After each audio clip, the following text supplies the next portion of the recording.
Hi, this is Ned Siegfried from Siegfried and Jensen.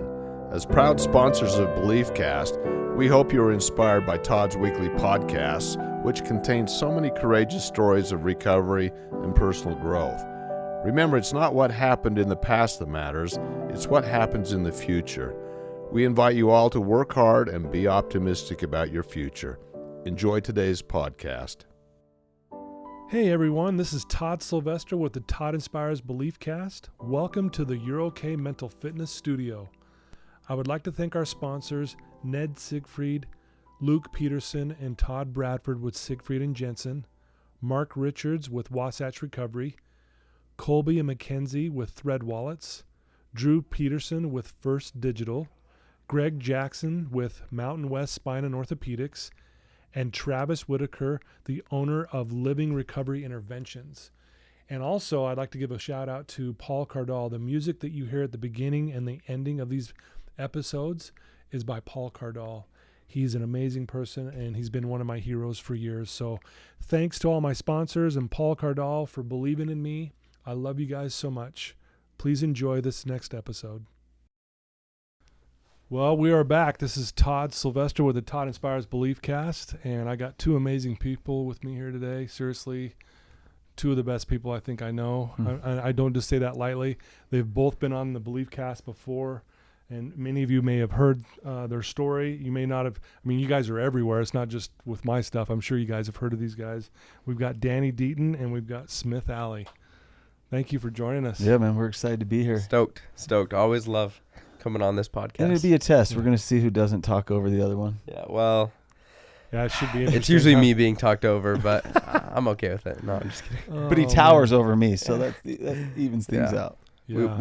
We wrestle it out after any beef. So yeah. Well, a little background really quick on Danny. First and foremost, he's a husband to an amazing wife. She's fantastic. I love her. Yeah, you got 3 energetic children. You're a certified interventionist and you're the owner of Living Proof Recovery Services. You also do your own podcast, which I love. I've been on it a couple times already, and the feedback on that's been fantastic. You're 15 years clean and sober. Congratulations. Yes, thank you. Dude, that's right. Yeah, I mean, great. Come on. That's pretty cool. Unfortunately, it's kind of rare, and I hate to say that, but man, to hear that is pretty awesome. You just shared a text that we got from a former client that you had some run-ins within back in the day, and he's doing well, and he's really inspired by your story now. And it's always cool. Good to hear other success stories. Your passion is helping families, and you really do make a difference, and that's why we're here tonight, is because we're going to promote some things that you guys are doing. Yeah, thanks for having me. You bet. Smith Alley's 19 years old. He's currently at Utah State University, right? Yep. He loves school, man. He just loves it. He loves to learn. Convincing himself. Hey, he loves it. Hey, I love to learn. Whether or not that's in higher education, we'll see how that goes. See where it goes. Yeah. Let's see if my friends and family, how they'll react to a college dropout story. Not yet. Not yet. Well, if you don't know Smith, you need to know him because, you know, you were on my podcast, like we mentioned, and I'm not kidding you. Like, if I didn't know your age when you were on there, I would have guessed you were in your 30s. Amen the maturity to that. level that you have, and the feedback I receive from people, you're a motivational speaker. To be honest, you go around. He speaks everywhere. He's booked solid all the time doing speaking events because he had an issue with pornography in his life. He struggled through that, and I've never seen someone at your age be so vulnerable, being willing to share that you struggled with that. And boy, and I think that's why people are eating this up, because they can relate with you. Finally, someone who's younger is going, hey kids, this is how I struggled, and this is what you can do to get out of your struggle if you're doing the same thing I'm doing. Yeah. Is that fair? Yeah, I mean, the truth is that the vulnerability is like the most scarce resource on this planet, and it's what kids need. And so, you know, it's a different story to be able to say, like, hey, I'm not a 35, 45, 55-year-old guy, parent talking down at you, but I'm someone who I've been in your shoes, and I just want you to know that there's hope. In your story, there was hope in mine, and that's the bottom line. Well, both of you, just not to steal your words, but I will, you're both living proof that you can go through some of the hardest things a person can go through and overcome it and get through it and then be in a position to help other people. And it really is. I'm grateful to rub shoulders with you two. Well, I hope you know we're that. grateful to be here, and everyone who watches this show knows what a remarkable person you are, so the feeling is mutual. Well, thank you. Well, Danny, why don't we start with you? Just give our listeners a little background on just a little bit about you and kind of a little bit about your struggles and then how you got to where you're sitting here today. I know that's a lot to say. Seniors first, right? Yeah. Age over beauty. Age over beauty. No, I've been on this podcast, and it was an incredible opportunity. I described it to my wife as it was a spiritual experience. Being with Todd and being able to talk about these things was an incredible experience, one that was spiritual to me, and I'm grateful that I had it. I won't go into much detail of my story, but just to explain why I'm here. Yeah. Todd mentioned I am over 15 years clean and sober from, to this day, still what I've, in this crazy world we live, to be one of the worst addictions I've ever seen. Now, everybody eventually gets to a place that it's really bad and life is completely out of control and unmanageable. Yeah. But it was an ugly, dark time in life. Now, I share that, but you rewind the clock years before then, and I was what every mom describes their kid as being, is a really good kid. Maybe not all of them, but I was a really good, sweet little Cub Scout boy who thrived in sports, did everything I was supposed to, loved being around people and socializing and girls and active, and had an incredible childhood. So I don't want to bore you with the details of my story at this point. You can go listen to my story if you'd like to hear a little bit more. But the reality is, just like far too many other millions of really good kids, I got led down a path that just about took my life. It is a miracle I'm here today. I mean, I was brought back to life more than one occasion and found dead on more than one occasion. And the process it took, though, from getting from that really good kid to someone clinging for life, homeless, incarcerated, and all those good things, is a process. Yeah. It's a progressive thing. And it's one that I didn't realize till I fell on my face and was fighting for my life, why it started, how it started. And so for me, it's different. We all experience different levels of trauma. But for me, it was the pressure of, how am I going to ever become this and mount up to this and be what the world says is tall, dark, handsome, and successful, and all these things. So when little substances came along in the way and they took away that pressure, it was amazing. And what happens is you get a hook in you and it just builds up over time. So my story, for what it's worth, is becoming far too common. That's why I've been drawn to do what I do, to help families who have someone suffering from their addiction figure out how to get out of this tangled mess they're in and get traction to move forward. It's because the story is becoming too common. So I'm grateful. I'm so grateful. I look back and I lost good friends. I lost everything I had. I was broken. Yeah. In an orange jumpsuit with not a dollar to my name. And I look back and I feel so incredibly blessed that I went through that experience, because who I am today, the way I parent my children, the way I treat my spouse, the way I interact with my fellow beings, and the empathy and the desire I have to help people stems from that rebuilding process. Had I not gone through that, probably would have just been just a normal guy, which I am. I'm nothing special.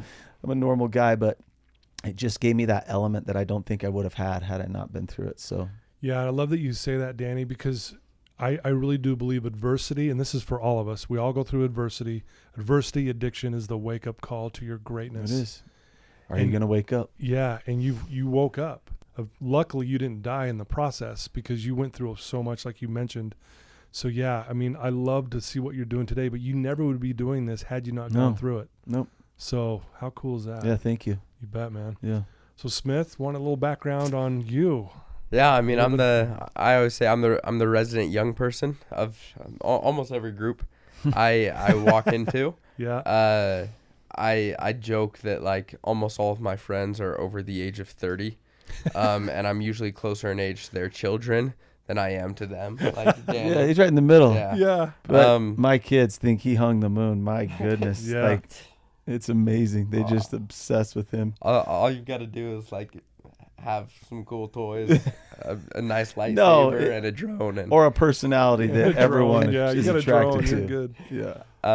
Yeah. Well, I mean, my story again is way too common, and I say that it's a little piece of almost everyone's story, or the story of someone they love. Yeah. And at a young age, besides being held with some very high expectations of who I was supposed to become, also being bullied for a speech impediment that I had when I was in elementary school, really just fell down on myself. And then when I was exposed to pornography at age 9, it was my medicator, and it was what made me feel better. Yeah. And it was a fake love, but a love that was always there for me. And so that became my world and my number. And so, going through mental health struggles, and using pornography to cope, that's what led me down a dark road where, I was sitting in my 8th grade woodshop class when I made a plan to take my life. Then ended up with some false accusations against me, and spent a year and a half fighting in court, and not knowing where my life was going to go. And at that moment, when I realized the path that I had ahead of myself, through some inspiration from Fight the New Drug, nonprofit here. Clay Olson, baby. Yeah. He's the man. Realizing that I wasn't a bad kid, but a good kid, wrapped up and enslaved by bad content. And then also Rob Eastman, who you've had on your podcast. The beast. Yeah, he came into my 8th grade health class and spoke, and I found hope for the first time. Then got into all of this crap, and I realized that I was going to pick a path of redemption. That was April 26, 2018, and ever since then haven't been perfect whatsoever, but I've been on a fighting path where not only am I trying to find my own happiness and trying to find my own freedom, but I'm also trying to help kids all around by showing them that there's a vulnerable role model that they can look up to, and that they don't have to hide behind everything that they were trying to be. Because just like Danny, I was a good kid and an Eagle Scout. Everything that everyone wanted me to be, I was. Got good grades. I was a good athlete. I was in leadership both at church and at school all the time. Yeah. I was the kid who knew everybody at school. I was the kid who smiled at everybody and said hi to everybody. People would have sat there and called me the popular kid. And yet I was going through things that people would never see. And so I try and let kids know that they don't have to struggle in silence, and that they don't have to live up to unrealistic expectations of their peers, and unfortunately a lot of times of their parents too. Yeah. That it's okay to be broken. It's not okay to be broken and accept that, and accept defeat. Right. Because there's a greater life out there. And so I started a foundation called the Live Life Bigger Foundation, where I travel the country and speak to youth. I've spoken over 200 times in 10 different states to hundreds of thousands of people. And then I also started a company called Protect Strong, where I help parents bridge the gap to technology, which is what brought me and Danny together. Is, I saw this trend, and Danny's seen it too, where parents are raising their kids in a historical phenomenon. This will never happen ever again, where they grow up without technology but have to raise kids who only know the digital era. And so I'm trying to help parents kind of bridge that gap. Danny's trying to help parents bridge that gap in the addiction space, because again, it's something we've never seen before. We have loads of fentanyl coming into the U.S. and killing kids, and it's discovered as it's disguised as smarties or nerds or things like that, and it's a big problem. So we're trying to make to make preventative changes in people's homes. We did. We crossed paths a while back.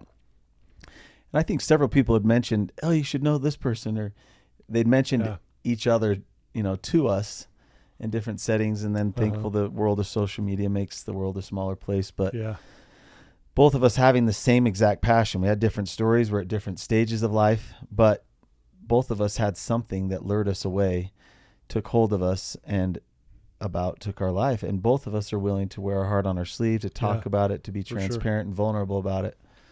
And we came together a while back and just decided, Smith's doing the things he's doing. I'm doing the things I'm doing with my business, but we wanted to collaborate and do something together. Yeah, I love it. Yeah. And I think the other thing, our other goal was, there's so much, especially in what I've seen with working with parents, it's like, I'll reach out to someone we know and I'm like, hey, your kids are this age. These are the things that they're 100% going to be struggling with, one of them. Whether it be they've been exposed to pornography, they're addicted to video games or to social media, they're being bullied on social media, they're being sextorted on social media. This plethora of struggles that every single kid in this world is dealing with one of them. Yeah. Can I come talk to your family? Let's sit down. Let's solve these problems. Let's talk about them, and let's set up your tech safely.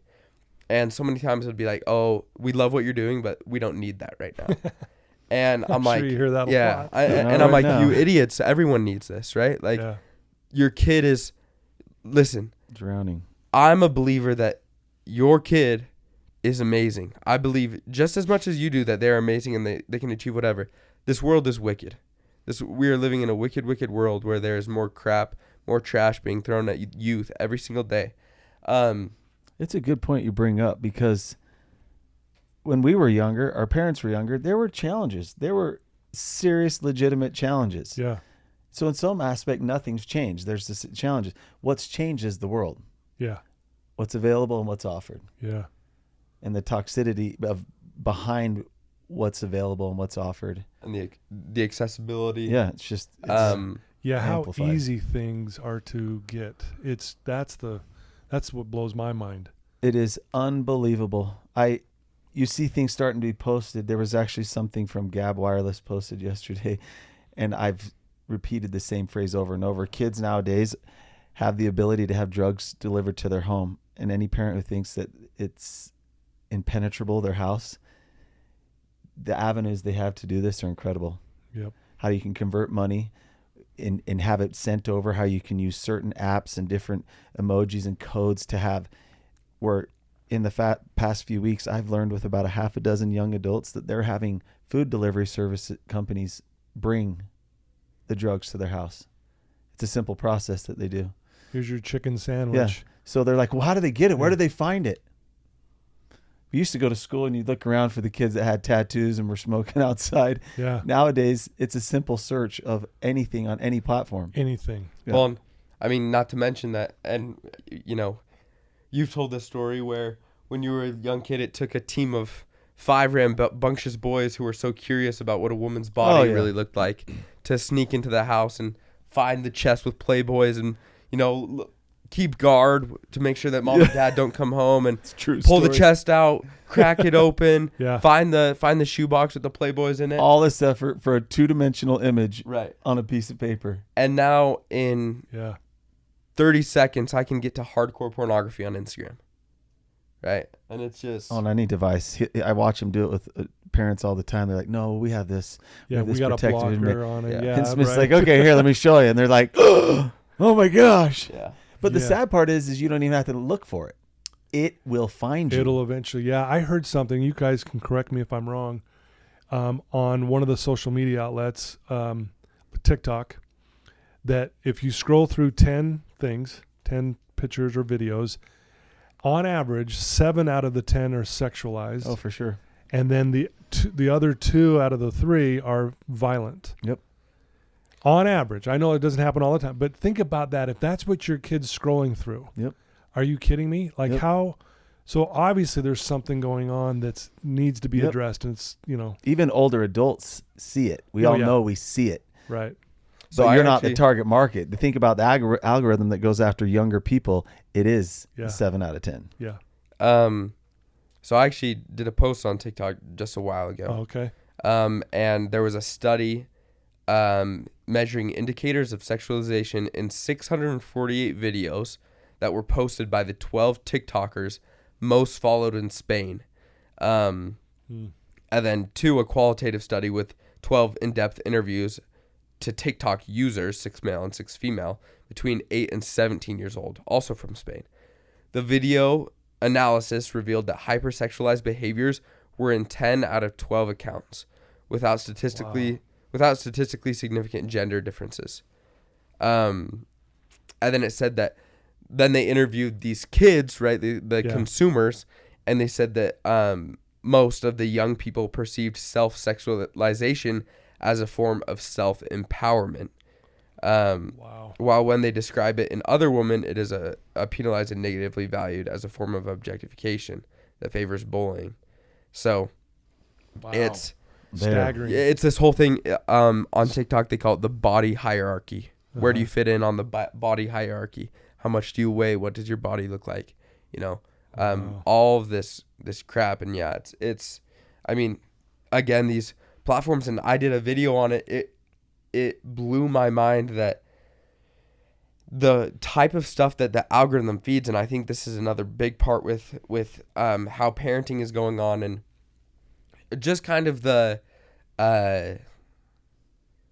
awareness of parents today is, go ask any 35, 45-year-old woman, what do you think about Instagram? How much bad stuff do you see on Instagram? They'll be like, nothing, right? Oh, I see stuff about cute fashion, hair stuff, nail stuff. The most damaging stuff they see targets body dysmorphic disorder, and eating disorders. So a lot of like fitness stuff, weight loss stuff.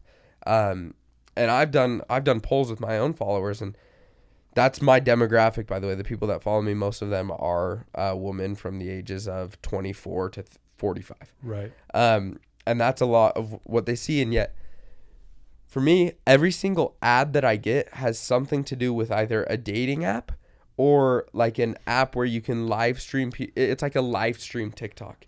An app called Big O Live that I got an ad for, and I went on and I did some research on it, and I did an app review on it. And it was just like ridiculous, the amount of, the second that Instagram knows you're a man, when you hit that explore page button, you're going to see a lady in a swimsuit. Without fail. Yeah. And hopefully more people are coming to realize this is just true. You're targeted. Like, you are a target. There's a bullseye on you. Yeah. And it boils down to there's a battle for your soul. Yeah. I think there's a spiritual aspect of it that we discredit, and that is there's a battle for each one of our souls. Well, and as I'm listening to you talk, both of you, we can't passively go through this. We have to make a conscious effort, a conscious decision to do something about this. And that kind of leads into what you two guys are doing. You got this amazing program called Raising Kids in Combat. Yes. What a perfect name, right? Yeah. Because that's what it feels like. Yep. So talk a little bit about that and what your mission and vision of this whole thing is. I know you've already had this started. Has it been going for about a year now? Yeah. And roughly? I'll let Smith kind of explain a little bit of what we talk about. He can go into some of the things. But the reason behind it and why we started it is his story, my story, the experience he has, the experience I have, and helping with others. We just wanted to help. This applies to anyone, but really who we had in mind when we sat down, we came up with the name, we came up with the concept, we came up with the things we wanted to talk about. We wanted to help, it's kind of like the demographic of women your age. We wanted to help these parents of younger families understand we are going to face challenges, but how can we, like you just said, proactively, like they're going to make an assertive effort. Yeah. We all grew up kind of that mentality where the neighborhood raised you, right? Exactly. We had no phones, no way of tracking us. You wouldn't even know if one of us were kidnapped. We just were like, that's true. The era we lived in. But nowadays things are different. So we wanted to help these families just say, hey, I endured hell. I went to a dark place. I've learned a few things, and not only from my own story, but working with all these other people. We just wanted to share these commonalities that we see all the time. and empower families with a few things that they may be aware of some of these things already, but if they are, it's a way to do them better. Right. If they're not aware, it brings light to the awareness side, which is these are in everyday life. Yeah. As much as no one wants to believe it or admit it, because we all pray that it wouldn't ever penetrate our home. It does. It will. Yeah. Those days are over. So the approach is trying to be proactive. In my business, we trademarked a saying that's the mantra to our business, which is our secrets keep us sick. Yeah. It is the truth behind all of this. It's what led Smith down his path. It would led me down my path. Started small, got big. So we came together and said, okay, let's take the experience you have. Let's take the experience I have. We both found that we were as goofy as one another. We were as crazy as one another. And although our age was completely different, we both had a very strong love for one another and what we were doing. So raising kids in combat, we started about a year ago. Yeah. So we met, I remember we met over lunch December 22nd Oh, wow. of last year. You have a better memory than me. That's right. Yeah. He's younger, so It is. His brain's still clicking.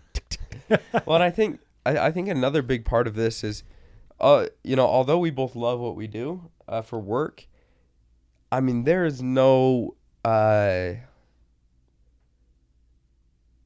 you can't put words to it. You can't put words to the experience of sitting with a young person or an old person who has lost all of their hope. Yep. They have lost every single ounce of hope in their body, and they are sitting there with no direction, with a complete feeling like they have nowhere to go, that no one loves them and that no one cares about them, and they're a lost cause. And every day we both do that. Yeah. And it is hard work. You start to see some common themes, like common trends, you know? For sure. And I think a big reason why we wanted to do this is because a perfect world is a world where both you and I are unemployed. Yeah. Right? Yeah. And we want more people to play offense instead of defense, to start facing these problems and fighting these problems before they're sending their kids to meet with me or Danny, or before they're sending their kids to a counselor. We want them to start talking about this and to learn the ways to actually build like a supportive home. Yeah. Before things go wrong. And, I think no matter what kind of parent you are, you can be one of the best parents in the world, but you're going to fail. And somewhere along the line, you're going to traumatize your kid. And so how can we try and say like, okay, this is going to happen? How can we create an environment where they know we didn't mean to? Yeah. Right. And I think I've seen that, I love being a fly on the wall in Danny's home where like, Danny's not perfect. That's just how it is. But his kids always know that like he's sorry if he messes up. Yeah. And even me being, I like to try and be like the fun uncle type of person. And their kids just, I know that they feel like safe and at home when I'm around, and creating environments like that where, I hope that all of your kids would feel comfortable. If they're not comfortable talking to you and EJ, feel comfortable talking That's to the me whole point. and telling me whatever. People in spaces they feel comfortable. For sure.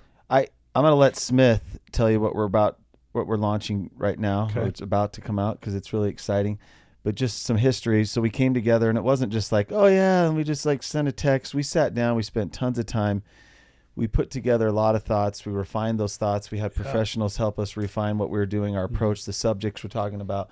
We even reached out to some incredible leaders in like sex education experts, like child psychiatrists, like a lot of different people that help bring elements. So this is a lot of his experience, a lot of my experience.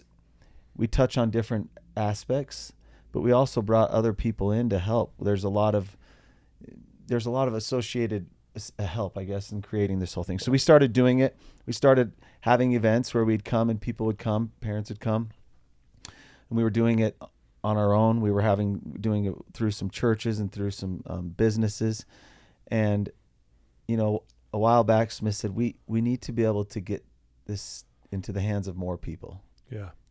And so you can tell them what we decided to do. Yeah, I mean, so again, me being the resident young person, I'm like, let's put this on digital because yeah, I have the world that I like. Even though I think that social media can be a toxic place, I think that's where everyone is, and it's a great tool to do good. And all three of us in this room have seen that, where you can inspire people and reach people through for sure social media. And I've, had an experience. I think when we did this podcast, I had, I think like 1,500 or 2,000 followers on Instagram, and now I've grown to 25,000, in like just a year. And so many people are out of the state, even out of the country, have a 1,000 rural or so, areas. Yeah. But, followers in Canada and people everywhere. And, we were talking with Danny, and I'm like, we love doing these in-person parent workshops and will continue to do so. Yeah, we get to hug everybody. Yeah. And to talk with them and have dinner with them and do everything like that. But, there's people outside of this state, outside of our valley, there's people out there who need this information. Everyone needs it. Yeah. And so we need to do this digitally. And so we created our Raising Kids in Combat course, which we were doing in person, into a digital workshop. Nice. What are some of the subjects we cover in there? Tell them. So, I mean, some of the best things that this course has to offer. Danny goes into, again, more of his specialty, which is, so 5 difficult conversations that you should be having with your kids. Mm-hmm. And we even have like guides on how to have those conversations, whether it's about sex or drugs or bullying. Yeah. How do you have those conversations? Here's like a little script that might happen. Sure. And you can play off of it. Excuse me. You can play off of it and see what works best for you. But guides on how to have those. We have 7 tools and proactive practices to prevent addiction that Danny goes over, and also how to remove shame, stigma, and fear from your home, and really just open up your home, have safe and honest conversations. And then more of my expertise is in, again, the technology. And I see 2 parts to that. Is that one thing, there's an addiction problem, not only with pornography, but just with social media in general. In general, yeah. And so you have to target that, and you do that in 2 ways. You do that first by setting boundaries with technology. So there's a screen recording where we go and work through every single software that you should set up on your kids' devices and on your home devices, how to set that up, what Wi-Fi router you should use to to make sure that all of the information coming into your house is filtered, what things you should use there. And then there's a second part to it which is like, you can't just throw padlocks and expect it's going to work. And expect for your kids to be like, oh yeah, that's cool. Like, you gave me this device that I'm totally reliant on now. And like, it's totally the way that I cope with all of my emotions. Yeah. And now you're taking it away.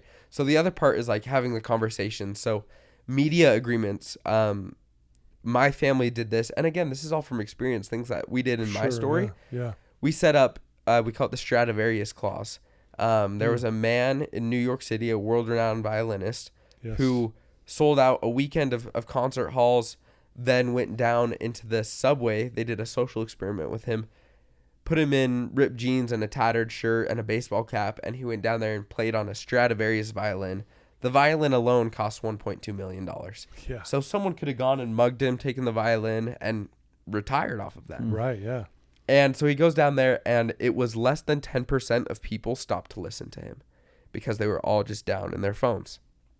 And so my family read the story, and we're like, we want to be eyes up enough to notice the small, amazing, beautiful things happening in everyday life. Yeah. And so let's make guidelines on how we want to do that. To do it safely, Yeah, and not only like what we don't want to do. We don't want to spend our whole day on TikTok. We don't want to spend our whole day on playing video games. But what we do want to do what goals do we have? What things do we want to do together? Whether that's having family dinner together, a few times a week. Whether that's we want to use technology for good. We're going to make a goal to post an inspirational thing on Instagram every week. We're going to make a goal to send a text every single day to someone you haven't talked to in a while. Making goals to do good. And then also we have a tech contract that I wrote up and put together myself, that I've used with hundreds of families, that gives power back to the parents, and works to take the contention out of technology. And so, I mean, just those informations. And then personally, what I think is probably one of the best resources in the whole workshop is the 7-day guide that we created. So all of these things that you go through in the video, you then take this printable workbook, and for 7 days you work and implement all of these things in your home and journal about them. You're like, what did I do and how did it change my family dynamic? What did I do and how did my kid react? What did I do? And all of these things, and you get to go down and implement all of these principles. Yeah. And each day we have another thing that we saw was that there's kind of like a proactive principle that you can do, and then like a defensive principle that you can do. Yeah. And so every day there's a proactive principle and a resiliency principle that you implement into your home to become a better parent and to make your kids stronger. And so we created this all-encompassing, again, this isn't a workshop if your kids are for people who have kids that are struggling. If you have kids that are struggling, you should definitely still do this workshop and do this course. Yeah. And go through and become a better parent. But this is also the workshop for everyone, because again, we're not saying that like all kids are bad. This is only for parents of kids that are struggling. Yeah. This is the world is evil and is throwing so much crap at your kids. This is how you train them to be prepared for it. Be trained, yeah. I love that. Well, we got such great feedback along the way. Everywhere we were at, people were it was received so well. So we're just so excited that it can be available for more people now, more easily consumed, I guess, That's not limited to those people close by. Yeah. Well, yeah, and the great thing about this too is that, so in our in-person parent workshops, like it would be impossible to be like, hey, everybody bring your laptops and your iPads and your iPhones in, and I'll set up the tech on them. But here you can go through yourself and I walk you through how to set up this stuff. And then so you get this course for life, you can go back and rewatch it. And as technology gets outdated, as we feel we need to add more into that, you always get that new stuff coming in, that updated version. Nice. And so, and I've seen this as technology advances, my softwares have to advance as well, and updates happen and people have to know how to continue to use it. And so I think that's a great thing about this is that it's always there for you to go back and to look at it and remember what happened, but it's always there to continue to like, oh, there's this new update on iOS 18.1, right? Right, yeah. And here's how you should make sure to use your restrictions to combat that. Yeah. We're excited. It sounds a lot amazing. of powerful stuff in there, and we're so grateful you let us come on and talk about it. Well, yeah, you mentioned something, and I want to maybe have our listeners hear. You talked about a supportive home. Mm-hmm.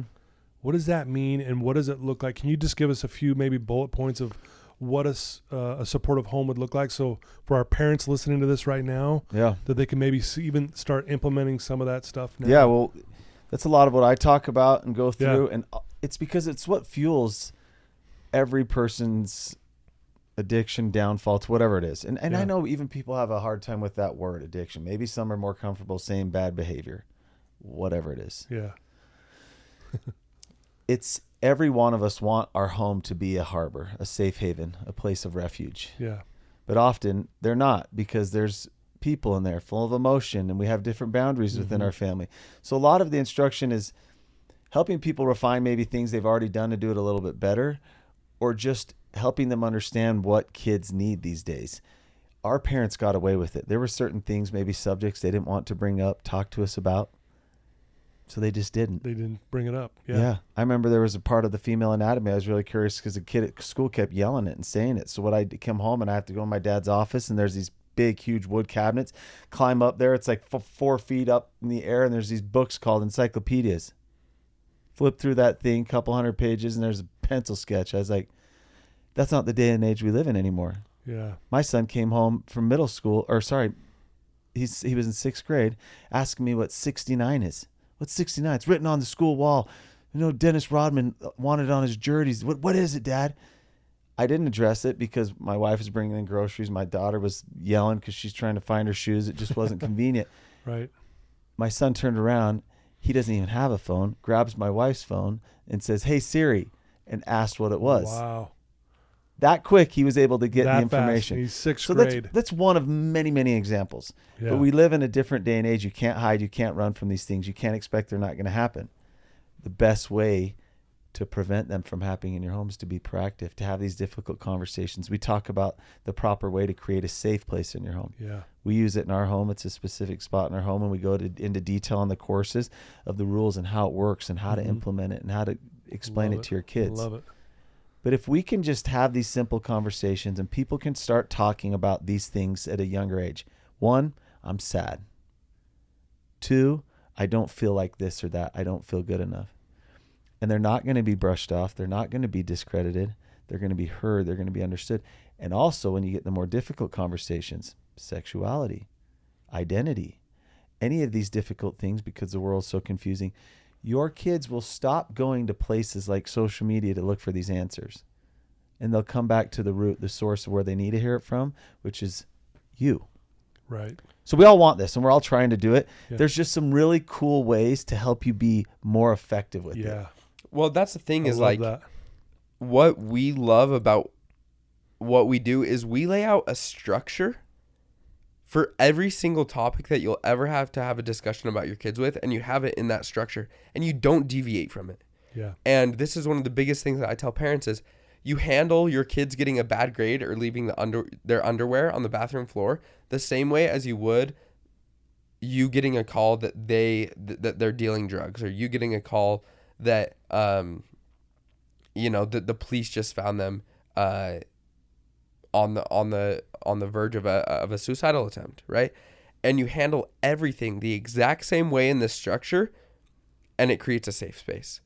And the biggest problem is that parents will go to their kids and be like, "Buddy, if there was anything that you ever needed to tell me, I don't want you to be scared, and I'll love you," right? And parents say that. They say that if their kid ever had an addiction, that they could come to them, or if they were being bullied, that they could come to them and that their parents would love them. But then parents freak out over, again, like underwear being left on the floor or a bad grade at school. And how a child's brain works is that it trains them. They say, well, I'm getting, this is a small thing that I did, a small mistake that I made, and I'm getting this much yelling. Now the other thing that I'm doing behind closed doors is 100 times worse, so I'm going to get 100 times more punishment than I am for the small thing. And so when you say that you'll listen to them and that you won't be mad at them, they don't believe you. Yeah. And so when you you act like that out of fear. That's no a one good wants point. it to. You just act out of fear because Yeah. you're thinking worst case. So a lot of the practical things here you can start doing. It's like muscle memory. Yeah. You And start it's- doing them yeah. now. And so when it comes to that point where it's a critical, difficult thing, this is how you already interact with one Yeah. another. And it's I love all that. in that structure. And what I love about that structure is that it removes shame. Yeah. And one thing that I actually just went on a therapy trip for myself, and one of the amazing things that I learned is that humans aren't born with shame. Right. The only way that humans get shame is if they are given it, right? So you have a dad who is uncomfortable with himself because he never felt like he was enough growing up, because his dad made him feel like he was never enough growing up. And then he goes to his son, and his son messes up on something, and dad gets mad. Why does dad get mad? It's not because his son is doing something wrong. His son made a mistake. He's 9 years old, right? No problem with that. Yeah. Dad gets mad because dad isn't good enough for himself. Yeah. And he transfers his shame in that to his son. Yeah. And now one of the worst things that parents are doing nowadays is in that, they try and make it sound like love, right? And it's really not. So they say, I'm doing this, or I'm saying this because I want what's best for you. Yeah. So here's a little play. Famous line. Right.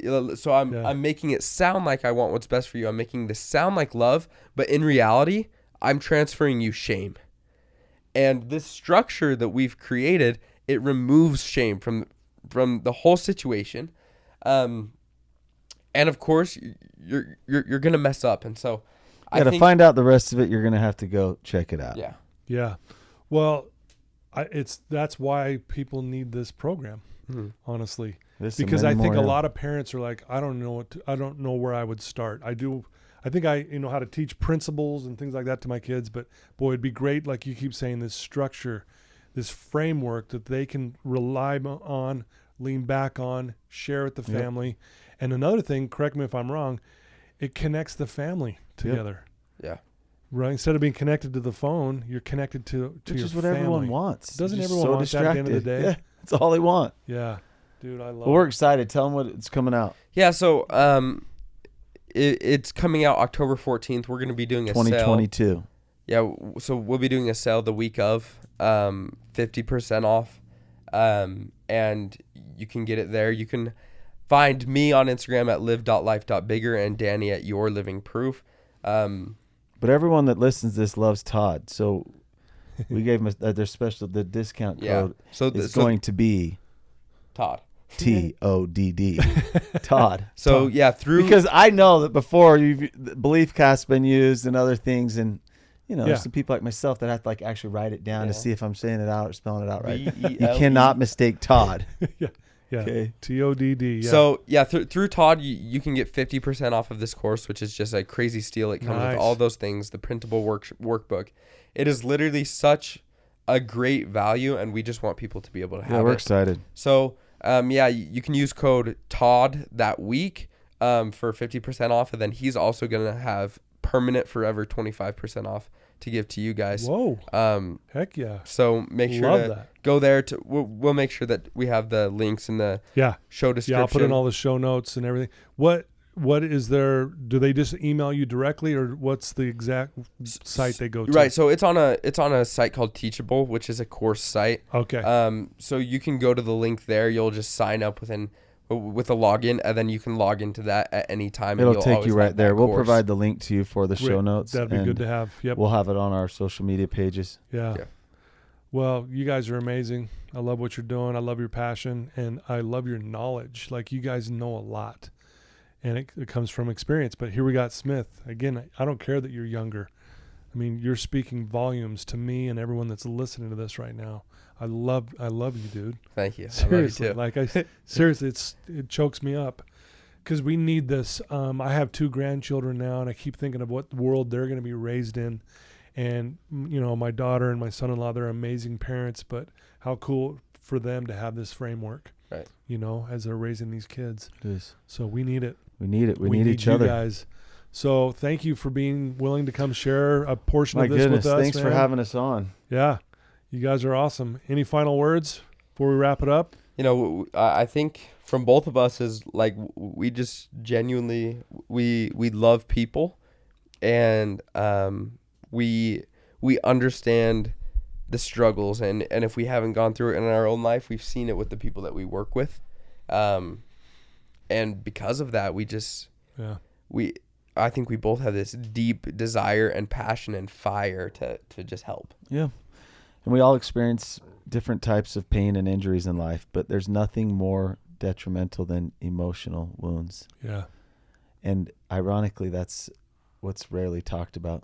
Yep. So we've decided to kind of just put ourselves out there and wear our hearts on our sleeve to talk about emotional wounds we went through, because we know so many others do, and we hope that gravitates them towards us and others so that we can help.